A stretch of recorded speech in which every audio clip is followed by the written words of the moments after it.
Hey, me go beat you, Miss Dunkley. Oh, you have to do me that. Oh, you have to do me that.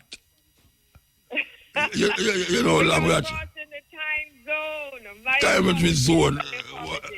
A woman who take plane for go to work get caught in a time zone.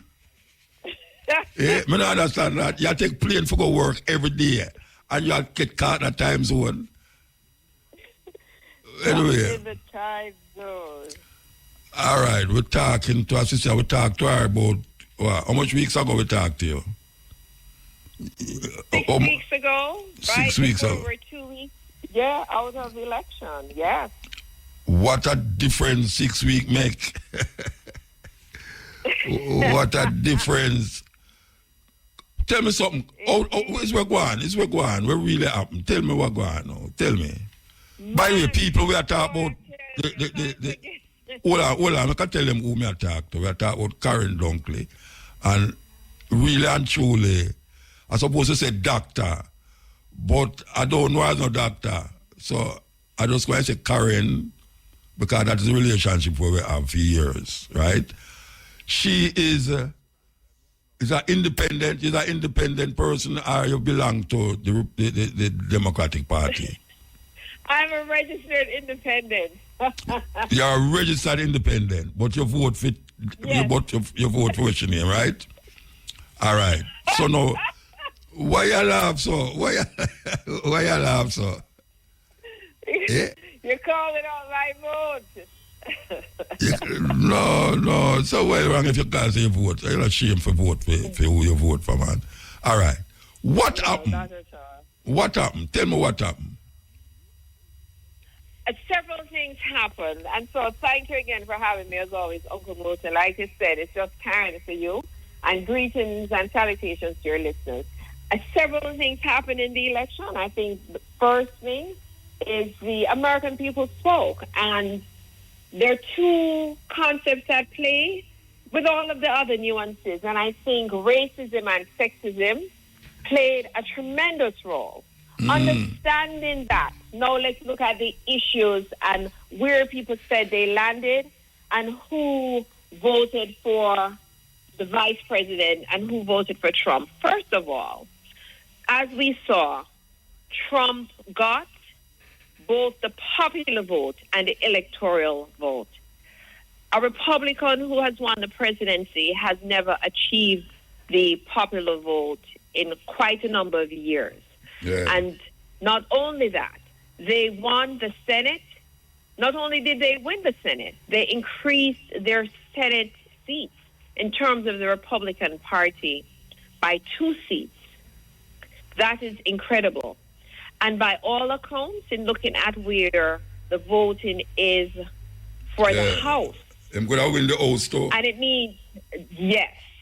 And then look at the Supreme Court. He's going to appoint to the Supreme Court. Yes. So it means that they now control all branches of government. Through and through. Yeah. So checks and balances, we're going to see exactly how well checks and balances work when we have such a decisive win for Trump. Let's look at how Americans voted. 18 to 29, we saw that they were the group that voted a lot for Kamala. So 52% of voters, 18 to 29%, supported VP Harris. 51% of voters ages 30 to 44 supported VP Harris, who voted for Trump. When you begin to go from ages 45 up to the baby boomers population, they voted for Trump. So they did not trust VP Harris, and they didn't believe that there was enough distance between her and President Joe Biden. Not only that, even in the demographics where she led, i.e. within the age group, we still see that Trump was able to increase the numbers supporting him. So, for example, let us take what we call a hard blue state like New York. Let us take demographics that traditionally the Democrats held stable. We see that Trump was able to make inroads. He got an increased percentage in the Jewish vote. We saw that Trump made inroads for black men. And so this cannot be lost on the Democrats. And we're going to talk a little bit about why that may have happened. So when you ask what happened, I think that Trump appealed, first of all, to his base. And he said something very simple. He said, promises made, promises kept.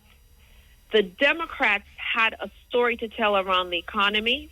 They had stabilized the macroeconomy. They have managed to address the inflation. They did not speak to the fact, and VP Harris should have done this more decisively, that when it comes to cost of living, the cost of groceries, the cost of gas, interest rates that the middle class is interested in, she needed to say explicitly with resolution that now her term will deal with those bread and butter issues. And for whatever reason, that message was lost on the populace, which is why you see even Hispanic men. She got 55% of Hispanic men voted for her, and Trump got a huge percentage of the Hispanic vote despite his stance on immigration. So I think the messaging around inflation and immigration, that they were tone deaf coming from the Democrats. And then now, Uncle Muta, the Democratic Party did something, and those of us who are independent, those of us who we don't live in an echo chamber, right? You're talking to people from around the country. Again, I'm in Utah. I'm in Utah every single month, 2 weeks at a time. It is a ruby red state. You say to the Democrats, and obviously we're not saying this is entirely, but we're saying with clear, I would say that they tend to do this a lot, what you might call lowbrow politics. They think they have to have a DJ. They're not talking to black people about the issues. They have a DJ singing to us. They have somebody on stage twerking. They think they're going to get us with all these so-called celebrities. You will lose the middle class black vote. You're going to lose the conscious black vote, because sometimes by losing it doesn't necessarily mean that they're going to vote for Trump, but it simply means that they're not going to turn up to the polls. And we kept saying to them that we're tired of the poverty pimps. We're tired of people who give us a song and dance and you can't see them post-election. For example, Pennsylvania, Philadelphia continues to be the poorest big city, even though Philadelphia has consistently delivered the Democratic vote. Therefore, the Democrats can carry the Commonwealth of Pennsylvania in the Electoral College. In order to win Pennsylvania, you need at least 60% plus of Philadelphia to turn out. When I flew in from Utah on Tuesday morning, Uncle Muta, and I walked right into my polling station, I was planning to work on my phone. When I walked into the polling station at True Playground, I asked the gentleman, I said, wait a second, there's no one online? No line. Red flag. I said, this is not good. I walked right in, voted, and came right out. There was no line. I started to call anybody who was somebody in the Democratic Party to say, we are in trouble in Pennsylvania, because I went to my polling station. I live 2 blocks over from the center of the city. I went to 2 other polling stations. No line. Wait, hold on. Could it be that they voted already before you reached there the day before sending them by No? No, in the Commonwealth of Pennsylvania, our early voting is not like New York. Okay. In order to do early voting in the Commonwealth, you have to mail in your ballot. You cannot do like what you can do in New York, because I lived in New York for so many years, where you can actually go to a voting site and you get to do the electronic voting and the count. In the Commonwealth of Pennsylvania, early voting is mailing in your ballot. And many people were not open to mailing in ballots, self included, because we saw ballots being burned. And I felt like I didn't want my ballot to not end up where it was supposed to end up. So I flew in. It's a 6-hour flight, almost 6 hours with a jet stream coming back, 5.5. I had a late, it was almost a 10-hour flight to come back to vote. That was concerning. You go to Michigan with Milwaukee. I mean, Wisconsin with Milwaukee. You go to Michigan with Detroit. Again, Trump lost those states to Biden in 2020, but not seeing the Democrats fulfilling their promise at the local level, it carried over into the national election.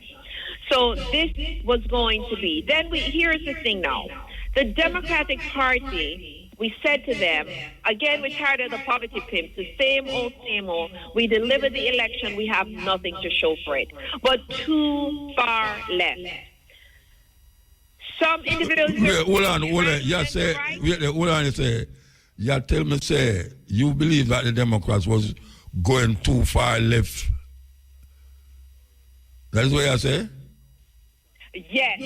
Yes. Too far. I never think so. Yes, because Uncle Muta, on transgender, I have couples who are same-sex couples, and they said, Karren, we do not support children being able to say they are changing their sex. Yes, couldn't support that. You couldn't support that. It's too far left. Couldn't support that at all. These are the kinds of issues people don't want to be shamed, so they're not going to tell them. So they say, oh, this is it. It's too far. It is too progressive for even the most progressive person. But when Trump amplified by saying, you saying you pick to go to school a boy, and when him come home is a girl, and the people them actually believe what I say. Yes. So you say you pick in the morning. I mean, really. Anyway, continue. So that is it. And so you get a taste of exactly where people fell. And not only that, the fact that in some instances they had biological males. People had a visceral reaction to being able to participate in female sports. So those are the nuance outside of the inflation and outside of the immigration. What the population was saying is that the Democrats became the real threat to democracy. Not the autocrat Trump who says he wants to be a dictator for a day. No, not him who says the first thing that he plans to do when he gets in office is to exact revenge upon everyone who contributed to his indictment and his conviction. No, not him. He was not the threat to democracy. He was not the threat to democracy who was forged an alliance with Putin and whoever else, right? No, he was not the threat to democracy. Who the population and the popular vote considered to be the threat to democracy were the Democrats being so far left and so progressive on the issue. Yeah. All right. So what do you think will happen now? All right. Give him that image there and as an independent. What do you think will happen? You think Trump going to do everything what him say him going to do? Tell me. Yes, because Trump did everything that he said he was going to do the first time around. And so it passed his prologue in 2016 when he beat Hillary Clinton. He did remember, he empowered ICE. I met people in Jamaica, and I was a principal at the time, and sometimes my students would just disappear. And I would say, what happened to such and such? They said, oh, they got deported by ICE. He said, I'm going in to tackle immigration. The border crisis is an issue.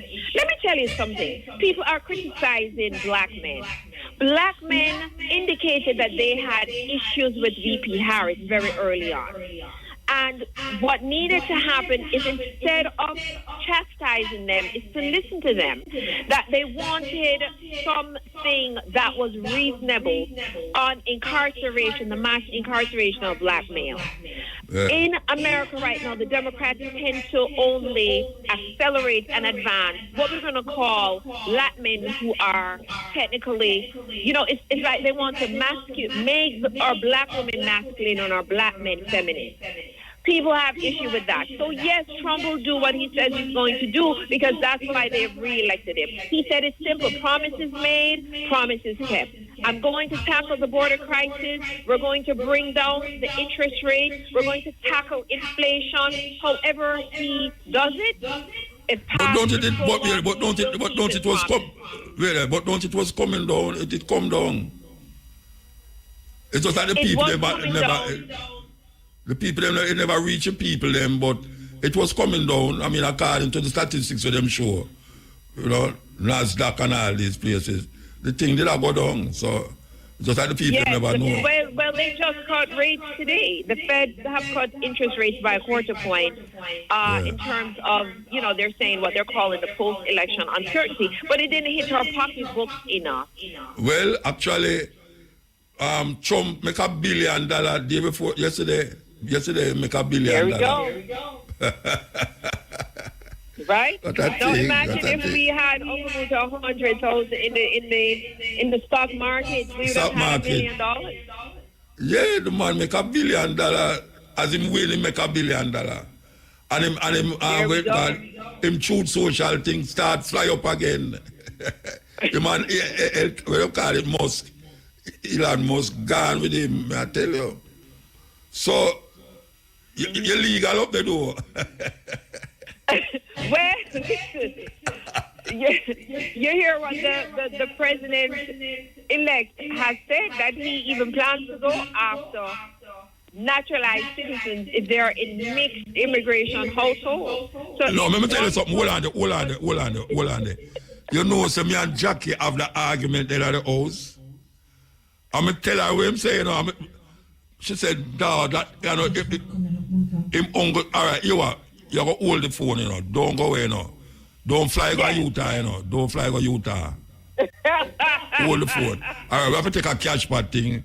All right, we're going to take the cash pot and come forward. So I want to tell people, them, listen, up at Pick and Cash Pot Special Pot Draw up next.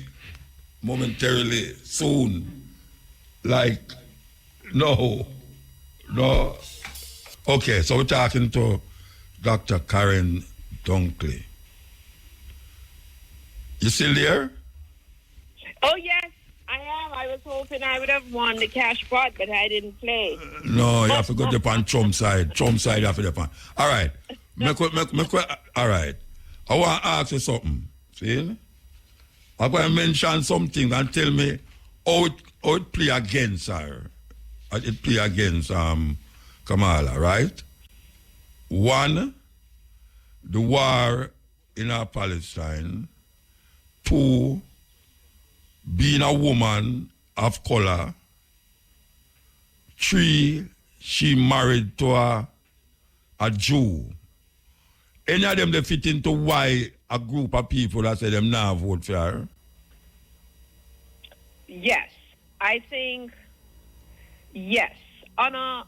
So the short answer is yes. So thinking of her husband certainly not being black. So she struggled with men, and that, just like Hillary struggled with men, but even more nuanced for VP Harris, she struggled with black men, even though she still got 83% of the African-American vote and only 16% of black males supported Trump. But the fact is that she struggled not because she's married to a non-black man. That is in addition to, but that was based on her record as Attorney General when she was in California. The black men felt, again, that she was extremely punitive towards them. Her being a woman, yes. I think there is still a segment of United States and maybe culture, right? The ethos that simply says that a woman can't rule me, a woman can't govern me. A whole man would say that. Yeah. And to lead me, the greatest country on earth, no, we can't have a woman leader, right? Which is Hillary lost. Much more a black woman. And let's say a black woman, and Indian, absolutely no way. The daughter of immigrants, no. So I think that played a role. Now, I think that the ongoing conflict between Israel and Palestine did pose some significant challenges for the vice president. We noticed that her administration did espouse very strong support for Israel, Uncle Muta. Yeah, of course. And that strong support led to a lot of discontent among Arab Americans and Muslim voters because they remained critical of the U.S. stance on Gaza, what was happening. Yeah. And what we found is even if they again did not vote for Trump, this dissatisfaction resulted in them not voting for Kamala. outside, exactly, not voting for her, and that was it had an unfortunate impact again in terms of the voter turnout and the voting populace. So it never affect the college youth them because them was the ones who did start the uprising against the Israeli them, during the time. I remember the whole of university, them did really lick out against Biden. Exactly. Yeah. But remember, white young men voted for Trump. And also, her base, when you look at her coalition in swing states as little as it's kept, as quiet as it's kept, as little as it is known in Pennsylvania, and in Michigan, they have significant Arab American populations. And so it became difficult. How now could she balance this support of Israel, the ongoing situation, the stance on Gaza? And so these populations just simply said, we will sit this out. It was very complex for her to navigate. Yeah. Well, I will tell you, I got the same thing I asked you the last time. I got to ask you again. Is there any country that is a democratic country that have 7 states decide the election of 330 million people? 7 states? You know any other country where do that? I laugh. Uncle Mujo. No, but you cannot think about the Electoral College. It's not 7 states. What is that? Make them this? I mean, it's not them. Of course, it's Ocha. Remember, I say, wait, hold on. Remember, I say, Hillary did have the popular vote, In other words, how we know democracy, the party with the most vote is them win. In America, it's not the party with the most vote win. It's the party with the most vote in the Electoral College, which is like 7 states. I got to decide that out of 50 states, 7 states I decide that. We must look upon it. Tell me how to look upon it. No, I think you have to look at why the framers implemented the electoral. No, I know why them do it, Watch out. I know the history, but I just say. Logically, no. Me know, watch out. Them frame a whole heap of things down the line we need to throw away. Same thing like the Roe v. Wade thing.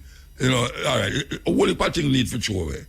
Because even Donald Trump now say, he might go draft your 1870 law to bring it back here so now, to come deal with something here so, which is madness. See it? You should have moved forward instead of you go back for some scrupulous things where they oppress black people over the years. So I understand where they matter about the same thing and, Ray, but it's madness, Rasta. It's madness. Yeah, but Uncle Muta, okay, let's say there was no electoral college, Trump would have still win the popular vote. Yeah, but I never said no, but we have said Hillary would have win the other time too. Right. Yeah, and then maybe if Hillary did win, if Hillary did win, Trump wouldn't be there to come run us or no. Okay. It's just that. Well, there's been talks about abandoning the electoral college, to your point. And I think that debate will endure for a while because, of course, it's a part of the ethos. It's a part of the framework. Yes. Of course, yeah. But there's been that conversation. But you hear Trump, he said he's going in now to expand the Supreme Court because they serve for life. And he has said, he wants to increase it to 15 Supreme Court justices. I tell you. So, say anything where him say. I mean, him don't have them already. I say anything where him do, inside being the president, him can't be arrested for it, him can't be charged for it. He left him shoot a man in a Manhattan for FIFA video and kill him if him do it because him That's feel what he said, and so said, so done. We've seen, it's almost like the cult of Trump, right? Of course it is. And people have referred to this cultism. He could say anything. He can do anything. Yes. I was curious. I kept saying to my Republican colleagues, I was curious that rally he had in Madison Square Garden. He called Puerto Rico a garbage. No, country. it's not him do it. It's not him call them. I So know. I'm going to clarify. Yes, right? Yeah. So the quote-unquote comedian said that. He never distanced himself. No. And all of these Latino, they came out and said, leaders, this is wrong. But we saw that Latino men came out in record numbers for Vice President Trump. Yes. And him dress up the next day in a garbage truck. Him go in a garbage truck. No really no easy, Rasta.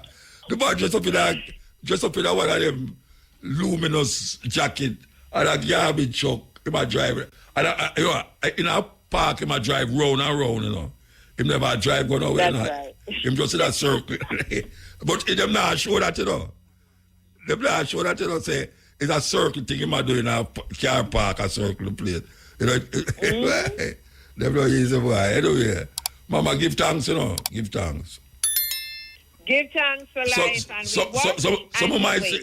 Some might say, you come back to Jamaica, come live in your big house. Yeah, well, I may have to come and move in with you and Sister Jackie, of course. No problem. Or come and stay with Aishi. But Jamaica is always home. And you see why we have to invest in Jamaica and lift up Jamaica, because these countries will continue to do what they do. Of course. And look here, you could have run in an election, don't you, I can't do that because I'd have to, work on constitutional reform. You'd have to give up your citizenship in America. Yes, the U.S., right. If you're a Canadian or member of the Commonwealth, you can run. But for those of us who are U.S. citizens, so we're asking for constitutional reform now. Yeah, well, that never try to do so now. Anyway, so you fly to Utah this evening or tomorrow, tell me? No, I fly to Utah in a few days, and everyone there, they're jubilant, they're excited. They feel like, that Trump, by the way, Uncle Muta, they're saying that his election is prophecy. That prophecy has to be fulfilled. Them say Trump is Jesus. Wait there. Them say, some people I get interviewed, them say, it's God bring back Jesus upon earth in the name of Trump. Me hear them say it. It's God. Yeah. Them say it's God bring him back in the name Donald Trump, and it's him come to save the world. And the world no matter about, not just America. I'm glad, so you see it, so you know, and they believe that. So they of course, that them you were believe heading too far left. Yeah, all right, Mama, give thanks, yeah? Blessing, give thanks. Stay in touch, Yes, absolutely. Yeah, in case them want evict you, so you have somewhere to go, all right? That's right. All right, Mama, give thanks, yes. Give thanks. Yes. Break time.